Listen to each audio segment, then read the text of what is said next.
the dizzy, but we can always share some dipsies. It's just a cup in time. This song doesn't have to rhyme. Life's all of us, not every moment we can be feeling fine.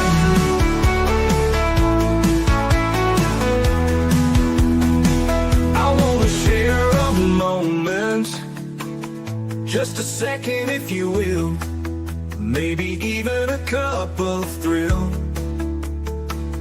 We could share this performance. It's tea time, come sit with me. Well, welcome guys. Miss Liz is here. Yes, we had some technical glitches, but we pulled it off and we are here. So I have a returning guest from season 4. Terry Tucker is here, and we're going to talk about his new book, 4 Truths and a Lie. That's right. We're going to talk about something deep.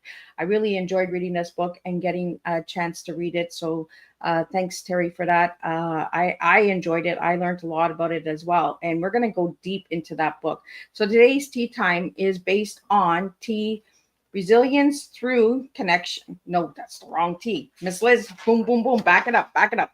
Wrong guess. Today's tea is purposely seeking wisdom.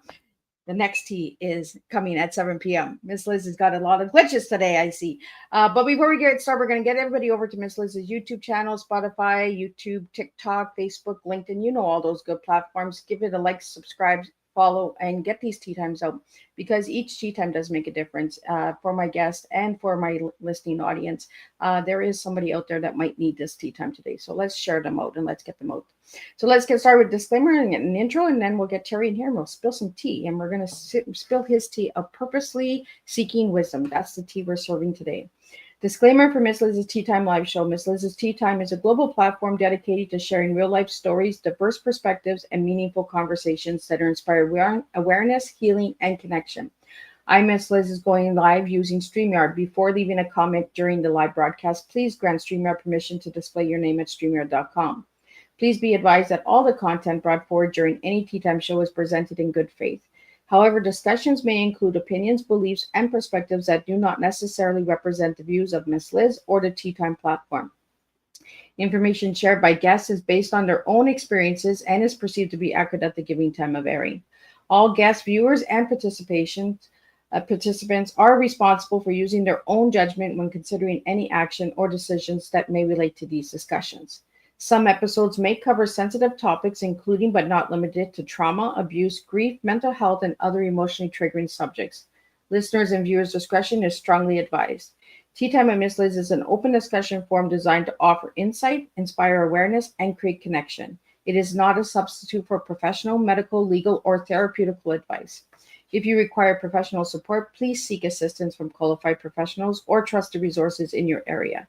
If you have any questions regarding the disclaimer or the content of this discussion, you are welcome to contact me, aka Miss Liz, directly at my email at bookingmissliz@gmail.com or visit my link tree at Miss Liz's Tea Time. By choosing to participate in, comment on, or view these live shows, you acknowledge and accept this disclaimer. Your participation is entirely voluntary. I, Miss Liz, welcomes you to join the conversation with an open heart, and if at any time you feel this platform is not right for you, I respect that decision and welcome you back whenever you're ready. Tea Time with Miss Liz is serving truth and awareness one cup at a time. Well, welcome everyone to another Tea Time with Miss Liz, where transformation is poured one real story at a time. Today, I'm honored to welcome back a powerful returning guest, Terry Tucker, author and motivational speaker and creator of Motivational Check. Terry's story is one of the unshaken faith, resilience, and purpose. A former college basketball player, SWAT negotiator, and cancer warrior, he lived through life's toughest battles and continued to lead with courage and grace. His message reminds us that adversity doesn't weaken us. It reveals the strength that was already there. Terry's mission is to help others live a life built on purpose, perseverance, and passion. So grab your cup and join me as we dive into another inspiring tea time with Terry Tucker, a man who doesn't just talk about toughness, but lives it every single day. So let me get Terry in here and let's spill some tea together. Welcome, Terry. Hey, Liz, thanks for having me back. I'm looking forward to this. Right? It's been a few years. Yes, it has, but we've stayed connected, so this is great. I love it when my guests stay connected because then I get to check out what you guys are doing, right? I'm that little bug on the wall.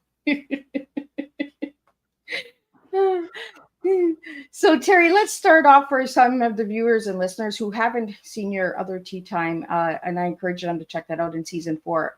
Tell us who Terry was as a little guy and who Terry is now. Yeah, as a little guy, I don't think I was ever a little guy. I'm 6'8", about 230 pounds. So I don't You're think a long baby too, right? I was. I mean, it's funny. I'm 6'8". I've got a brother 6'7", a brother 6'6", and my dad was 6'5". So we used to joke, if you sat behind our family in church growing up, not a prayer's chance you were going to see anything that was going on, But our It's a church.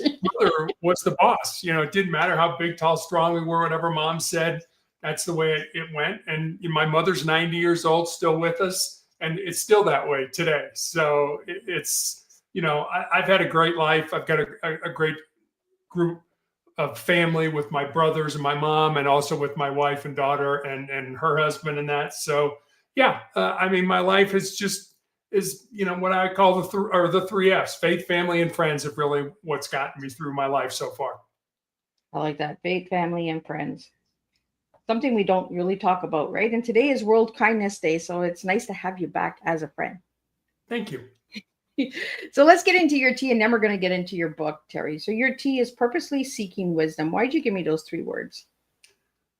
Because that's always been me. I'm a curious kind of person. I always, want to know why, what, how, what makes people tick. The books I read are predominantly biographies and autobiographies. I want to know why people make decisions, what they're thinking, their process and things like that, because I think I can learn from that. What am I thinking on a particular project or a cancer treatment or something like that? It's not just carte blanche, like, sure, whatever somebody tells me they want to do, that's what we're going to do. I've always been, I want to know why. Doctor, if you're going to do this, what are you trying to get out of it? What's the end game with this? And I need to be able to understand it. Don't medicalese me with, a bunch of big words that I don't understand, because if that's the case, I'll probably say no. But if you can explain it to me and help me to understand it, there's a much greater chance that I will say yes, because I know what the outcome, I know what we're trying to get out of doing this. Whether we get it or not is a lot of times happenstance, but I want to know what we're going to get out of it. I just don't want to do it because, well, that's the protocol or that's the standard of care. That doesn't work for me. I need to know why we're going to do this. I like that. We need to know the whys, right? Not just follow the lead. Being a SWAT negotiator in your past, Terry, you learned a lot of that, right? Why did those offenders do what they did, and you kind of had to talk them into getting to understand the story behind why you were in that situation. Yeah. And it's funny, I use the word why. We never asked people why. We stayed away from why questions, because think about when you were growing up, you did something wrong. What was the first thing your mom or dad said? Why did you do that? So why questions sound accusatory. It's like, yeah. Oh, wait a minute. It's like, hey, Liz, why did you wear that top today? Oh, wait a minute. Does Terry not like what I'm wearing today? No, I can get this. I'm wearing blue because you like blue. I love blue. Yeah, it's my favorite color. But, it's just one of those things where you ask how or why question. Hey, Liz, what made you decide to wear that today? It's a softer question. It lands differently with somebody than why did you do that? So we stayed away from why questions and just use how and what questions, because they land differently with somebody. So, you want people to believe in you. You want people to feel that you're giving them a straight shot. So when we would start negotiating with somebody, it wouldn't be like, hi, I'm Officer Tucker. It would be, hi, I'm Terry. What's your name? And a lot of times you don't need to know my name. Okay, that's fine. What do you want me to call you? And one of the big things we did is we never lied to somebody. We never, and we always used to tell people, if you feel I'm lying to you, if you feel I'm not being honest with you, I want you to say, hey, time out.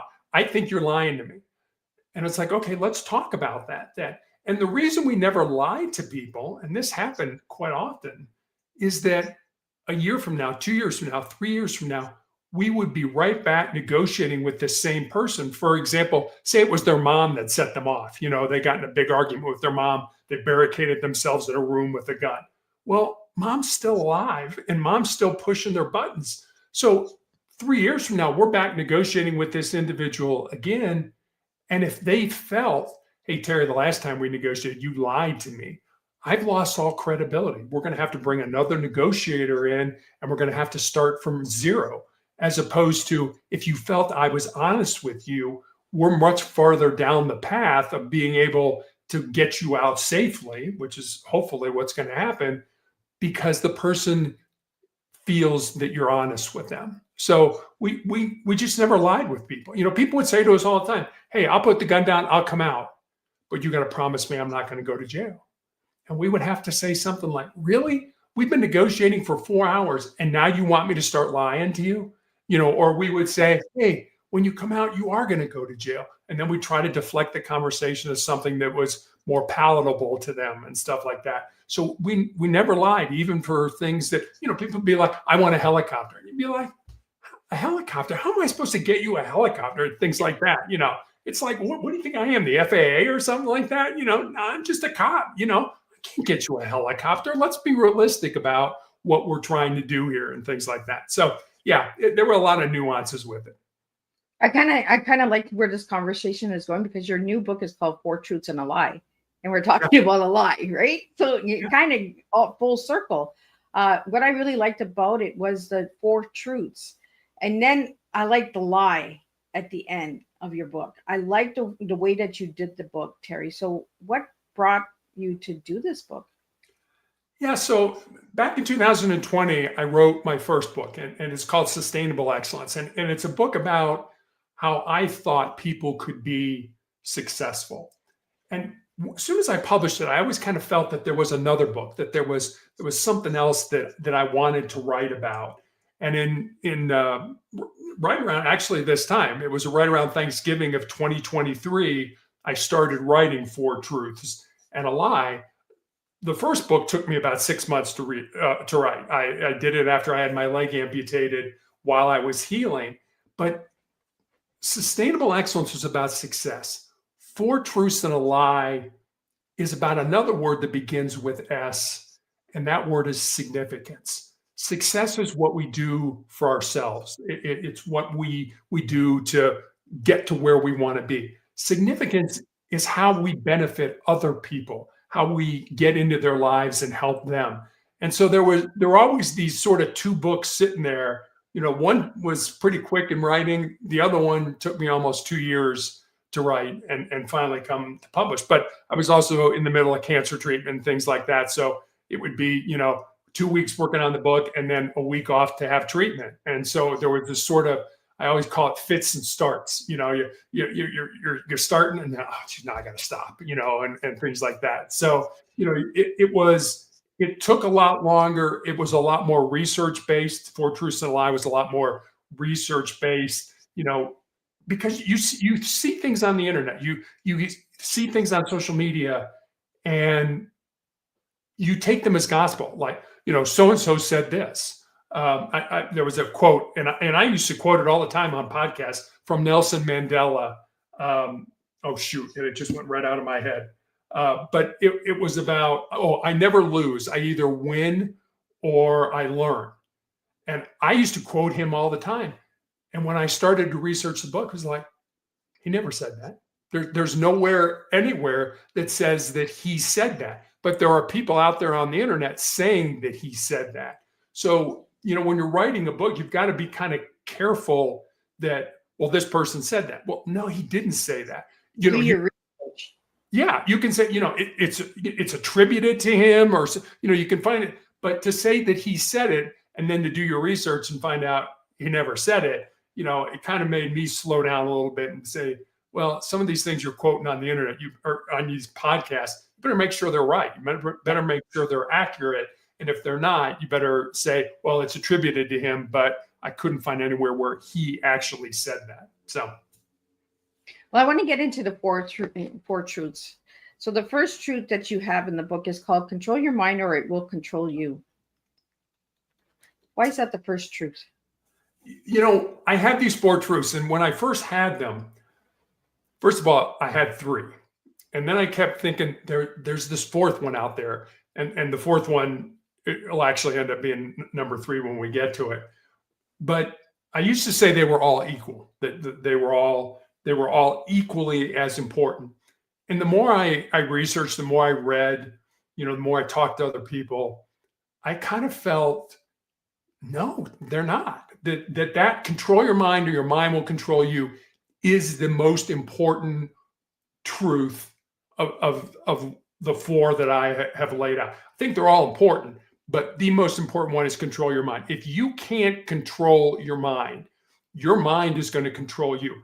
Your mind is we always think, well, it's my mind, so it's got my best interest in mind. It doesn't. It doesn't have your best interest in mind.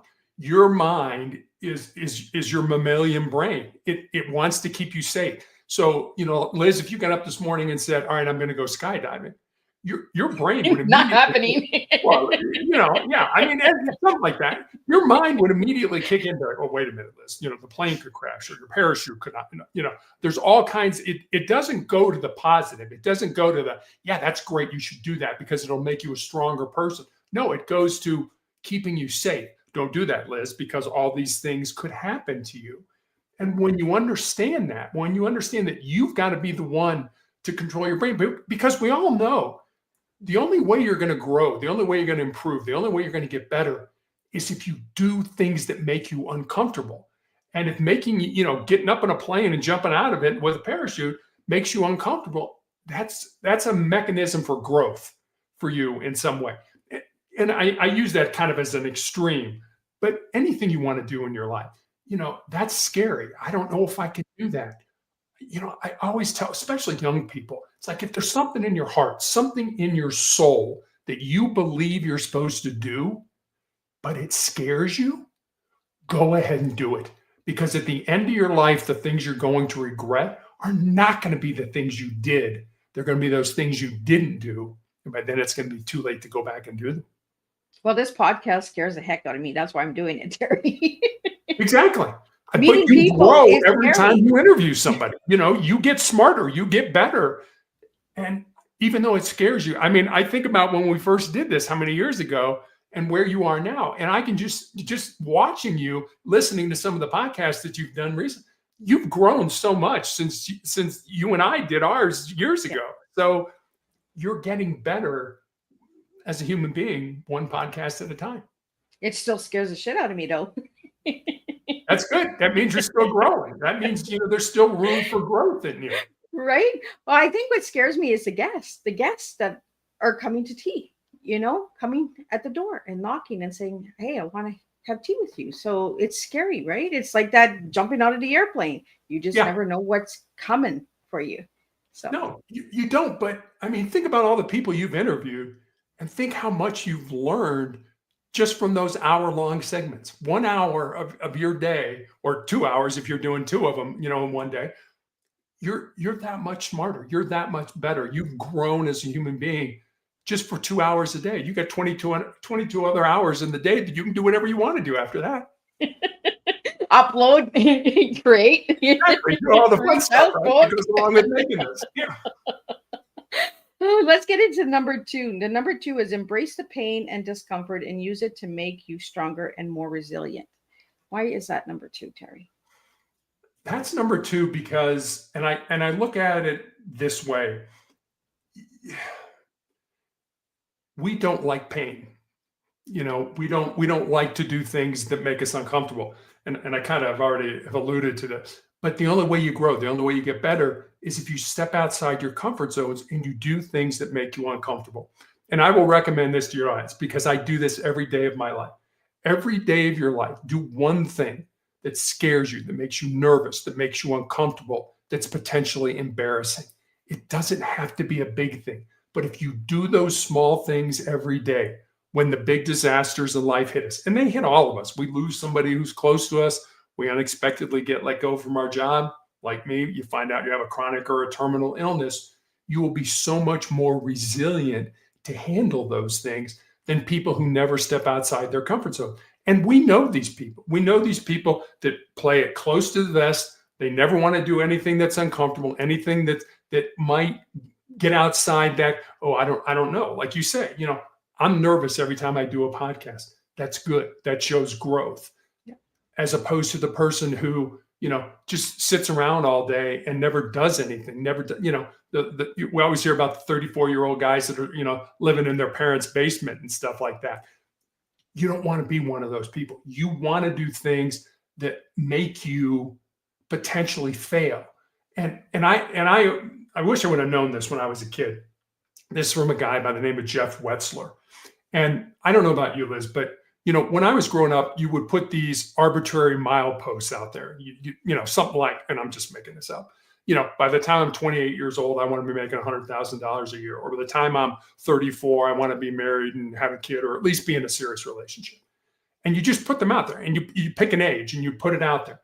And then when you get to those mileposts and you're not where you are, now you're looking at yourself like, well, I'm a failure. I haven't done the things that I wanted to do. And like I said, I wish I would have known this when I was younger. Wetzler tells you to look at your life in decades. So he says in your 20s, do everything, do anything at all that interests you, whether you like it or not. I'm going to try this. I'm going to go to this chamber music concert. I don't know if I like chamber music or not, but I'm going to go. And you find out the things that you like. And the other thing he says in your 20s is fail often. Do things, make mistakes, screw up, do all that kind of stuff, not for the sake of making mistakes, but for the sake of what you learn when you make those mistakes. And then he says in your 30s, find those 2 or 3 things that you absolutely love, that you're passionate about, and dig into those things. And then he says in your 40s, when you're more established financially, you understand how life works, you understand how politics works and things like that. He said, find that one thing and dig into it. And then he says in your 50s and 60s and beyond, he said, you will reap the benefits of what you did in your 20s, in your 30s, and your 40s. And I think that's a much better way of looking at life. Take a decade to, do things, to make mistakes, to find what you're passionate about, to really dig into something, as opposed to, here's a milepost. I'm 28 years old and I'm not where I am. Or maybe I am where I want to be, and things like that. I love the way of looking at life that way, as opposed to those arbitrary mileposts that we put out there for ourselves. Well, and I always tell my kids, Mom's falling again. I'm just failing. Like, I'm just trying to get up and fall and pick myself up again.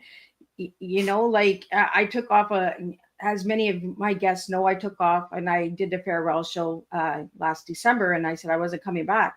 I took 8 months off, and I was just like, what am I doing? Am I giving up on myself? Or is it getting a little too scary now? And this is what we do, we give up. So I had to really work on myself and realize that what I do every day is scary, but it's a change, and it does affect lives, and it does make a difference, and just come as you are. Like, you don't have to be all perfection. I like bloopers. I like saying, I can't say that word. I'm not going to even try and say that word, I'm just upfront. But I think that taking that time off, Terry, and reading the book helped me too, to see, are you giving up on yourself, Liz? So, yeah. And don't you think there are people, and I'm sure you've interviewed these people, that my life, that doesn't really matter. It's not making a difference in anybody else's life.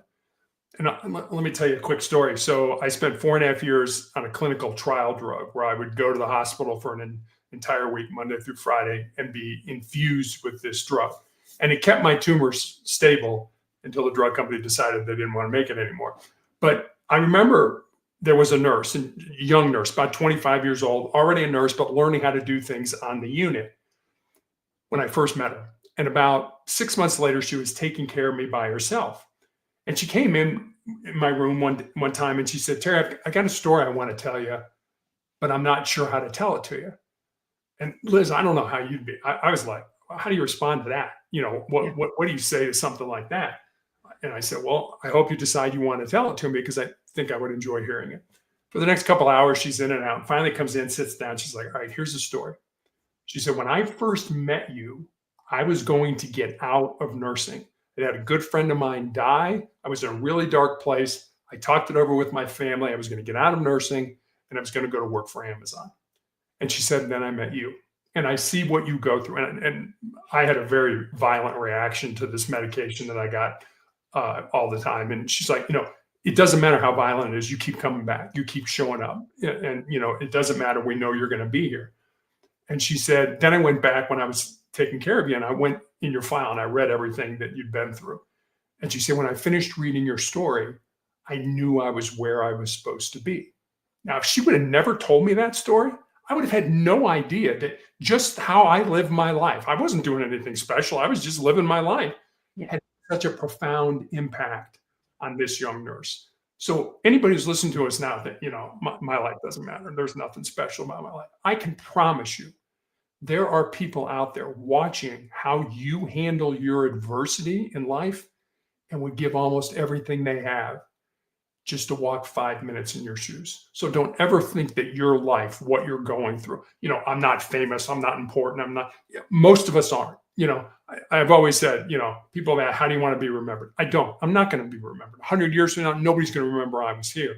But what I want today are those deep connections with other people, those relationships with other people. There's a psychology professor at the University of Chicago who does this experiment with his students.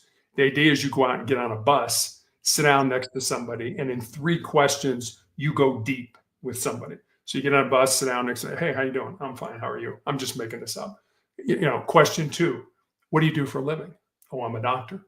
Question 3, have you always wanted to be a doctor? It doesn't matter what they say. They could say, no, I grew up on a farm and I wanted to be a veterinarian, but X, Y, and Z happened. Or my mother was a doctor, but died of breast cancer when she was 40, and I'm honoring her memory by being a doctor. Whatever they tell you, they're telling you their why, their purpose in life. And social media doesn't allow us to go deep with somebody. We stay on the surface with people. I want those deep connections, those deep relationships with other human beings. I could care less whether I'm remembered 100 years from now.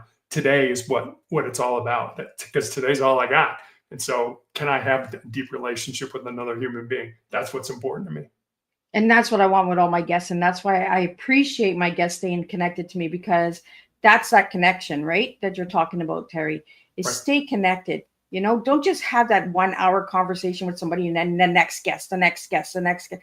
I see so many podcasts out there that are just building content, but they're not connecting. Stay connected to your guests, because you just don't know how much you're impacting their lives. You're giving them that voice and that time to be seen and heard. And I'm not worried about a legacy either, Terry. It's this moment of having time with you.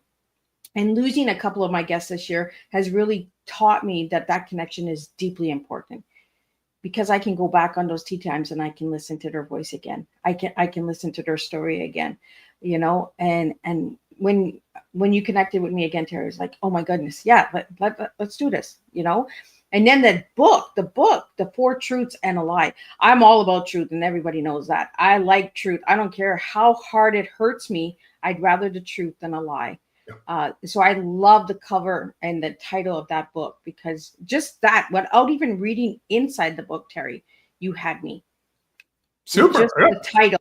I was just like, what truth's he going to tell me? Like, what's he going to tell me that I don't know? So let's get to number 3, but you're saying number 3 is actually number 4. So let's get to number 3 and why you put it on number 4. So number 3 is what you leave behind is what you weave in the hearts of other people. And it's kind of what we're talking about right now.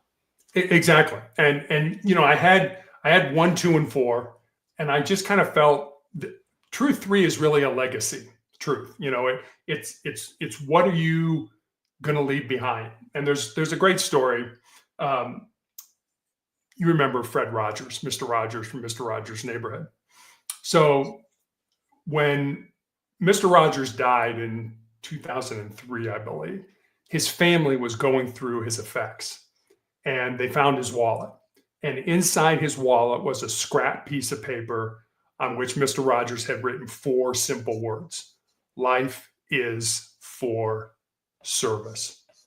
And, you look at his life, all the television shows he did. He was also a minister. He'd done so much in a philanthropic kind of way to help other people, help other kids, help parents, help all kinds of things like that.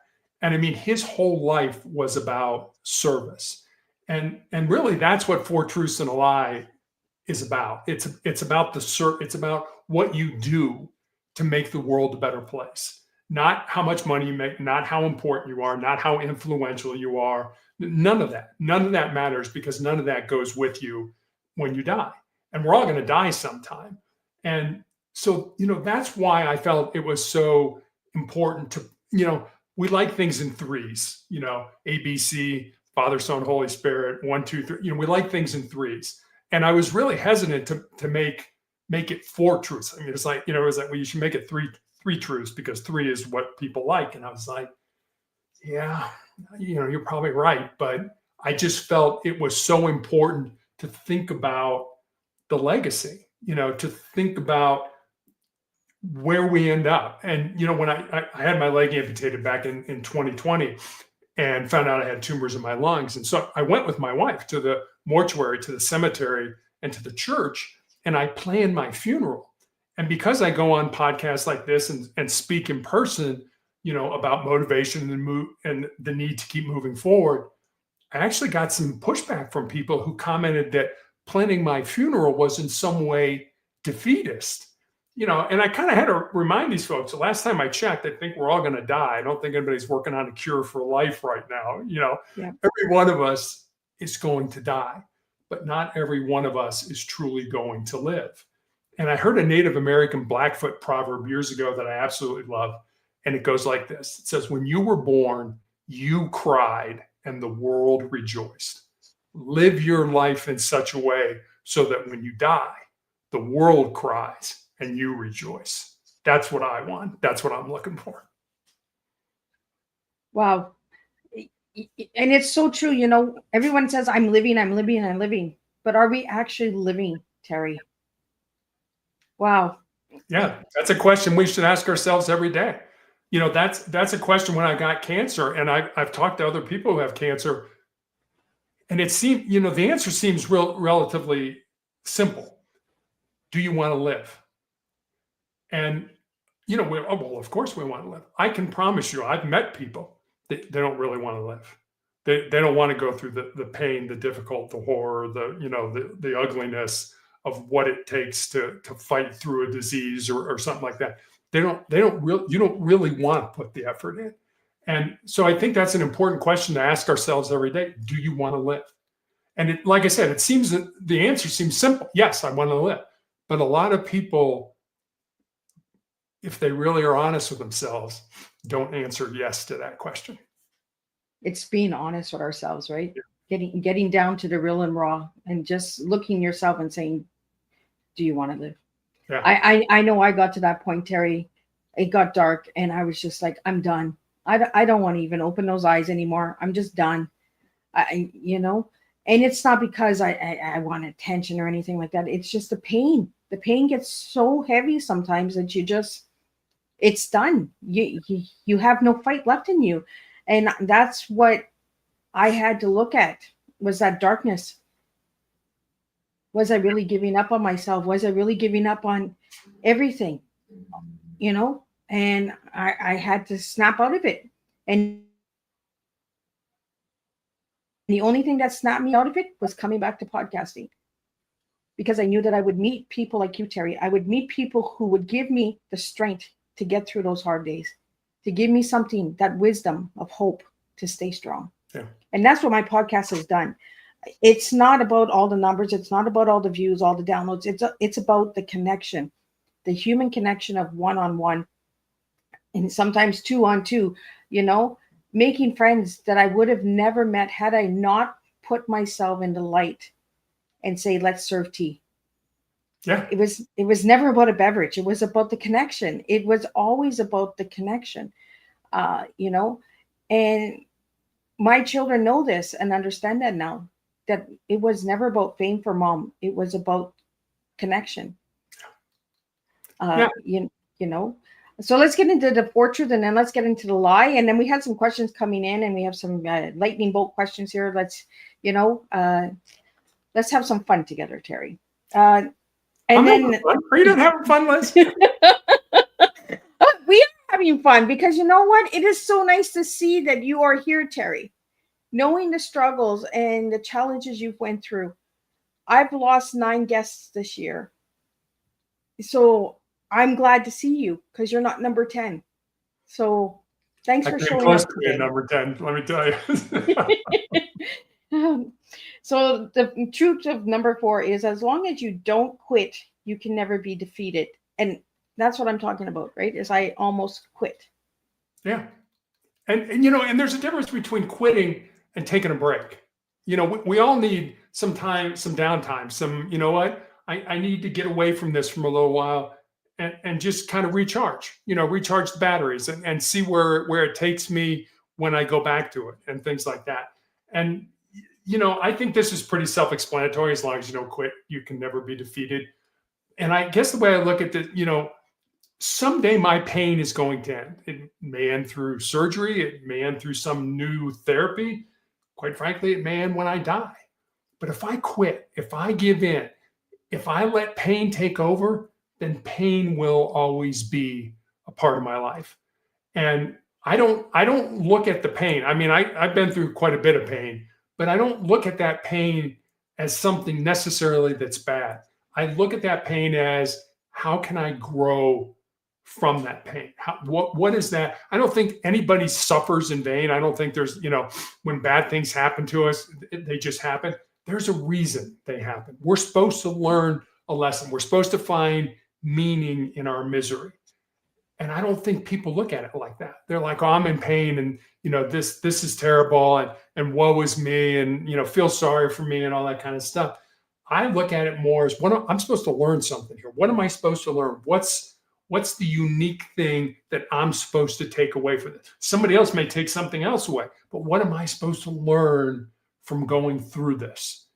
And it took me a long time to come to that realization that there was a reason, that we just don't suffer in vain. People just don't go out and have bad things happen to them. You're supposed to learn something, maybe something about yourself, maybe something about somebody else, but always ask yourself, what am I supposed to learn from whatever difficulty, misery, hardship you're going through? What are you supposed to learn from that? And I think that's the 4th truth. And I say it all the time, right? Pain is my teacher. Mm-hmm.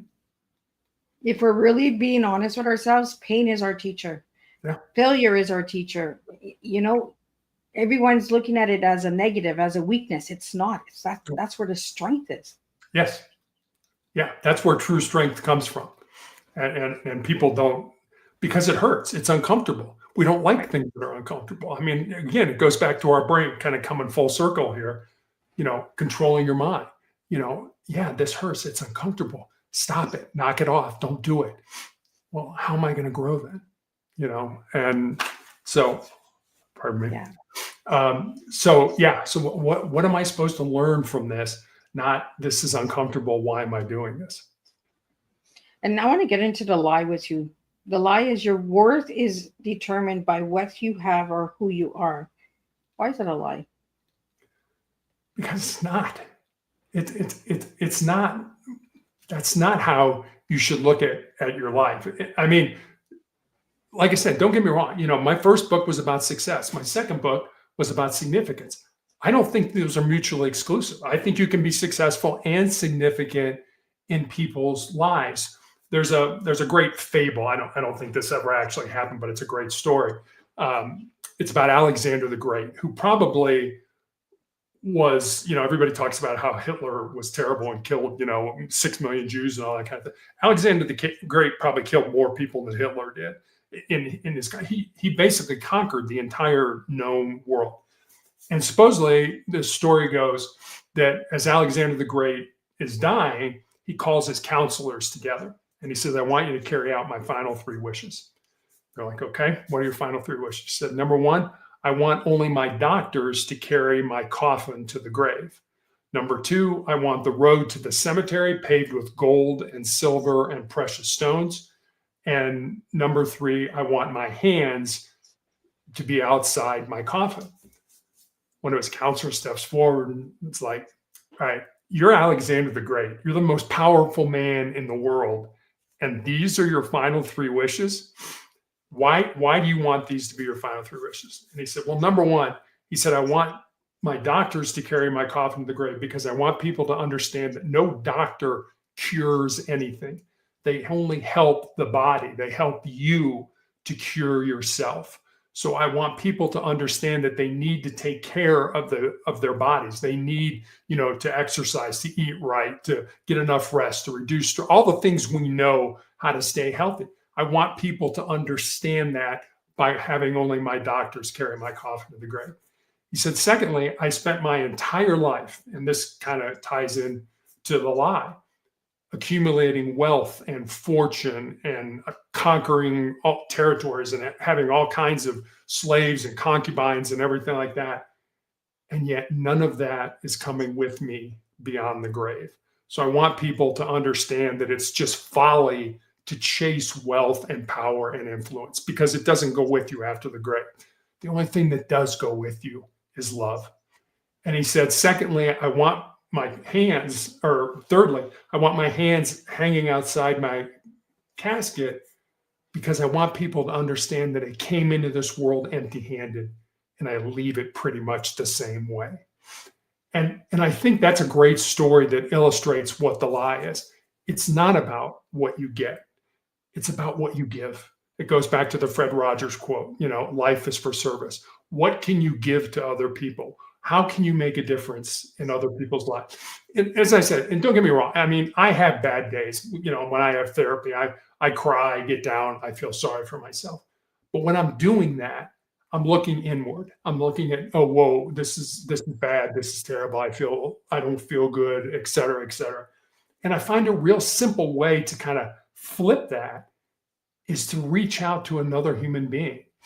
Whether I'm sitting in the waiting room, at the infusion center waiting to get treated, and somebody comes in and they're a newbie, that their first time there, they've got that deer in headlights look, they're scared, they're worried, there's all kinds of things going on in their brain. And for me to just wheel up in my wheelchair and say, hi, I'm Terry, what's your name? And then to make that connection, it's like, hey, these are the greatest nurses. They're going to take care of you. You're going to be fine. Everything's going to work out. And all of a sudden they change because they go from being seen as a cancer patient to being seen as Bob or Tom or Sally or Harry or whoever they are. They're seen as a human being. And we tend to isolate. And I think disease in and of itself, first, it isolates us from our friends. Then it isolates us from our family. And if it goes long enough, it isolates us from ourselves, from who we really are. And when you have that isolation, sorry, my nose is running. When you have that isolation, you're by yourself. We're not good by ourselves. We're better together. If COVID taught us anything, it's how much better we are together than we are separately. I mean, when we were isolated, divorce rates went up. Domestic violence rates went up. Drug abuse rates went up. Alcohol abuse rates went up. We're not good together. We're not good by ourselves. We are so much better together. So get involved with other people. It'll make you feel better no matter how bad you're feeling. Absolutely. And I've said this many of times, COVID had its pros and cons, right? And the pros were we connected through the virtual LAN. And we stayed connected. Some of us did, but some of us went back to our old ways. So it kind of showed me, did they really want change, or did they, did they actually listen to the lesson of the pain of COVID? Because COVID was a painful time for a lot of people. Yes, it was. And it was a teacher. It taught us that isolation was not good for us. Just like you said, right? And I find that now that COVID is gone, people are scared to get out because they were locked in. They don't know how to cope. I've said this many a times. The people that were successful during COVID was people that were in prison because they were locked in already. They were isolated already. They survived that. They lived that in a daily life, right? But us as humans who are free to come and go, it took a lot out of us. Mental health rates went up. Suicide rates went up. Like you said, domestic violence went up. You know, it was a scary time. But what did we actually learn from it? Did we actually change from it, or did we make a difference from it? Like, you know what I mean? Yeah, I do. And I think, you know, people that thought about it and did things, you know, like the National Basketball Association shut down for a month, and players ended up ponying up their own money for all those people in the stadiums who weren't working because there were no games, you know, for the vendors and for the ushers and for all those people. They gave of their own personal money so that those people would be taken care of. You know, there were those things that you'd see on the news, you know, where people would go out on their balcony and play their piano or their violin or their guitar or their trumpet or whatever, so other people could listen to music and things that, you know. So we got creative on how we stayed connected. Yeah. And you're right. Some people, went right back to their old ways, you know, when COVID was over. But it also led us to be creative about how we stayed connected with each other. And I think that was the thing that I took away. You know, that the hope didn't die. We didn't just go into our homes or our apartments and say, I'll be here until this is done. No, we figured out a way to get around it, you know, what the government was telling us we had or could or couldn't do, because that was important. Those connections with other human beings, those were important. Those weren't something that the government can take away from it. And how are we going to do that? And I think it's true today. It goes back to the discussion of, you know, getting on a bus and going deep with somebody in 3 questions. It's those relationships. It's just asking questions of, you know, and I used to do this. I used to drive my wife crazy. You know, my wife was in the financial services industry, and we would go to the obligatory holiday party, you know, every year. And I would be like, all right, I'm going to go in. So I'm going to find 5 of your colleagues. And at the end of the night, I'm going to come out. I'm going to tell you, you know, how they met their spouse, how many kids they have, where they went to school, you know, how they got this job, everything. I said, but not only that, Monday morning when you go to work, they're going to come to you and tell you what a great guy that I am, but they're not going to know anything about me. I mean, if you want to be a great conversationalist, just ask people about themselves and be quiet. You know, we're narcissistic. We love talking about ourselves. So, you know, I would go into these parties and I would, you know, how did you meet your wife? Where did you meet your wife? Where did you go to school? Why did you go to school? You know, what made you do that? You know, all those how and what questions and things like that. And I would come out and I would tell my wife, you know, about these people, but they would never reciprocate. They would never, oh, how did you meet your wife? You know, where did you go to school? How did you get rarely would anybody ask me a question about myself. And it got to be a joke, you know, because it was every Christmas, every holiday, you know, we would go and I would do the same thing. I'd find 5 different people and it would be the same scenario and things like that. But I'm a genuinely curious person. That was one thing we were taught as SWAT hostage negotiators. Be curious. Be curious about what's going on. Use your curious voice. Oh, you don't think you can do that? That's a way to, you know, somebody says something to you. That's a way to put the ball back into their court. Oh, you don't think you can do that? And then go silent.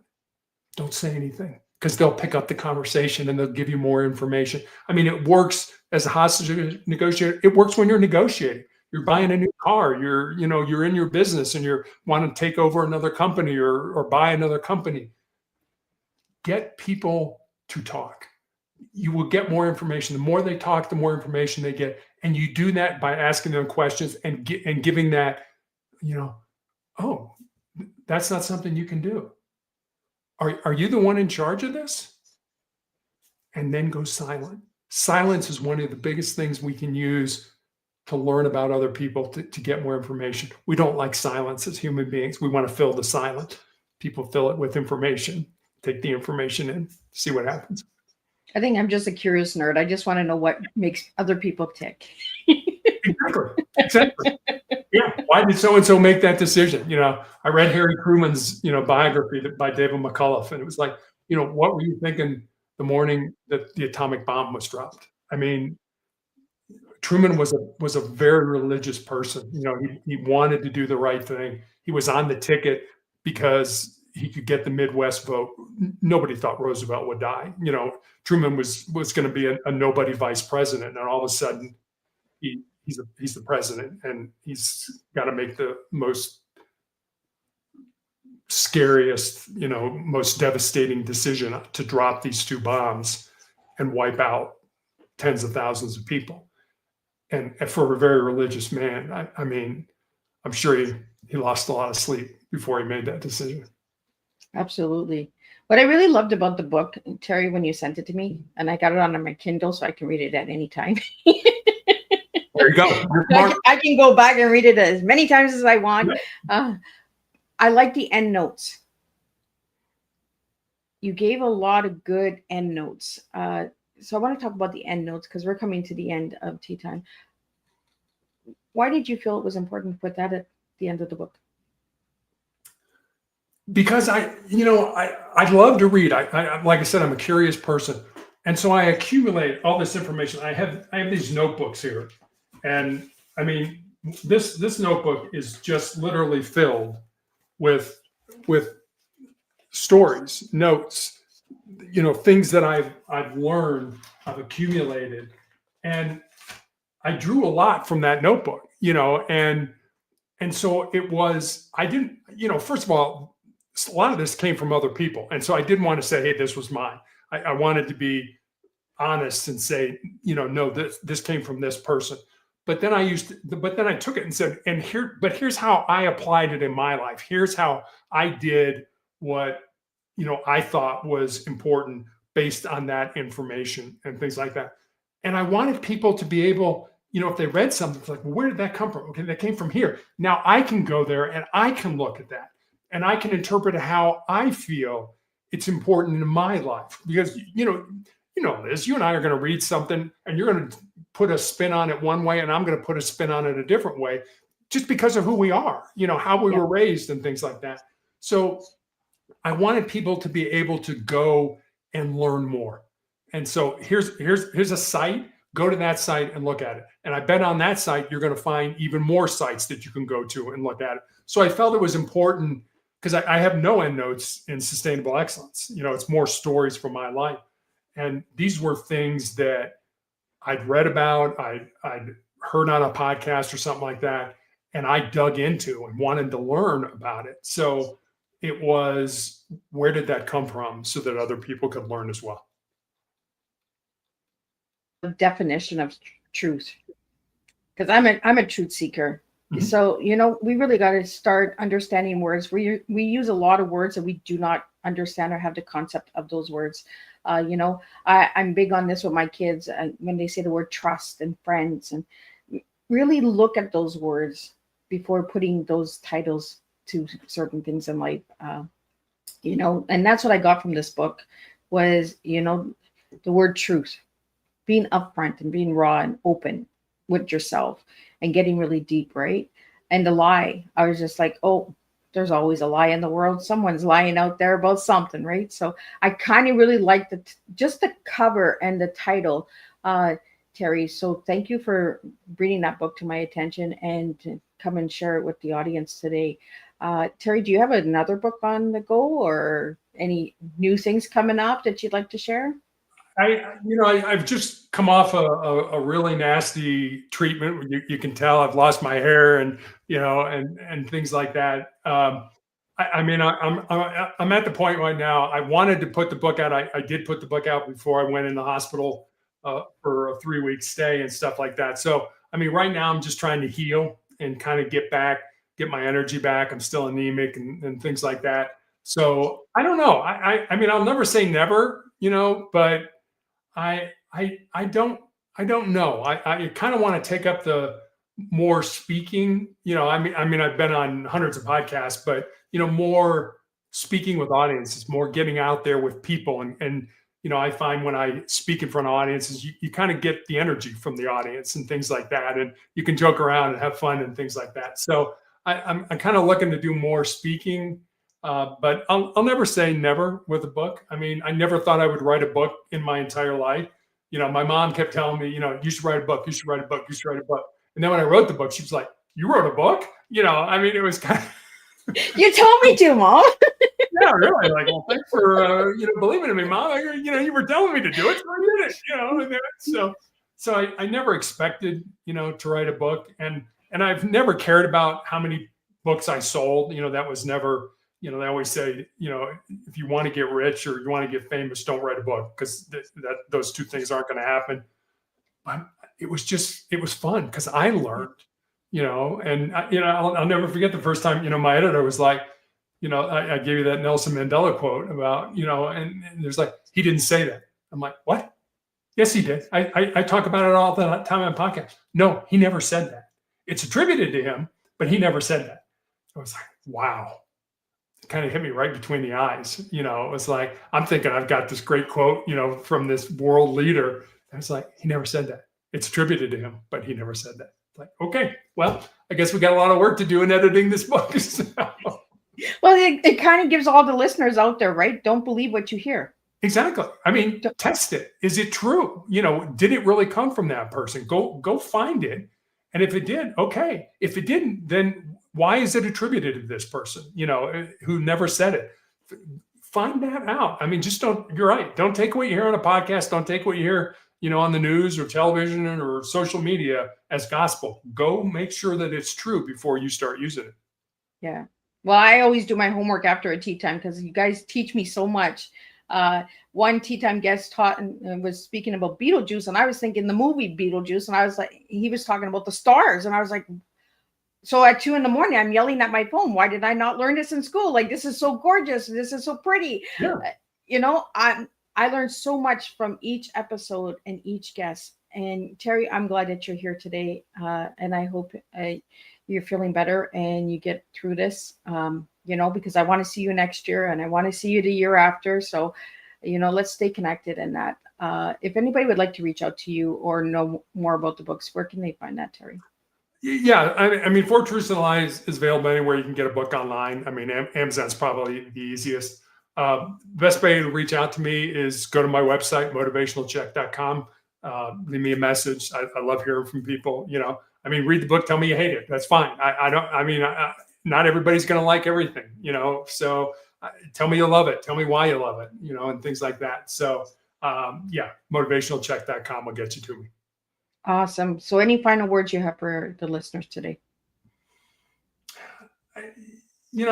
Like I said, I'm a big reader. I love to read. And, when I was in high school, I read a book by Ernest Hemingway called Farewell to Arms, which is kind of a semi-autobiographical account of his time as an ambulance driver for the Italian army during World War I. And there's a line in the book that I absolutely love. I think about it almost every day. And the line is this: life breaks everyone, and afterward, many are stronger at the broken places. So I think about that, like if you were to break your arm and, a doctor would set it, put it in a cast, and it would heal.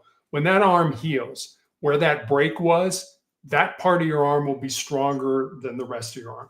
That's a metaphor for life. When bad things happen to us, when they beat us to our knees, when they break us, if you can keep moving forward, if you can push through that, you will come out the other end a stronger and more determined individual. It's been proven. I've done it in my life. I've read about people who've done it. So, I mean, when those bad things happen, don't think, woe is me. Think, what can I learn? And how am I going to be a stronger person when I get through this?